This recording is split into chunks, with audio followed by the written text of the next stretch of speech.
Welcome to The Last Breakfast. Please enjoy the video. Start by observing the Macbook behavior and recent changes you made.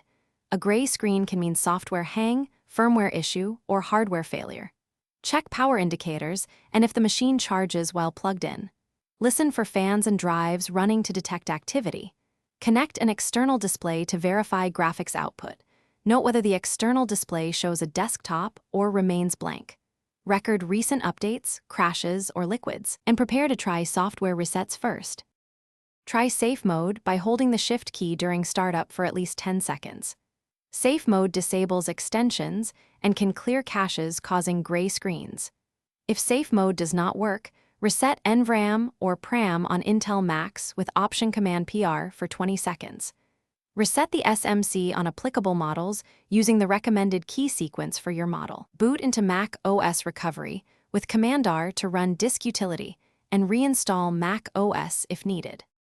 If software steps fail, run Apple Diagnostics by holding D at startup to get error codes.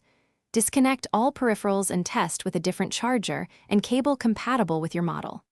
Inspect for swollen battery, water damage, or loose display connectors if comfortable opening hardware. If you can access recovery, back up with Time Machine to an external drive before repairs. Finally, contact Apple support or a certified repair shop for logic board or display repair. Thanks for watching. If this was helpful, leave a like and consider subscribing. See you next time.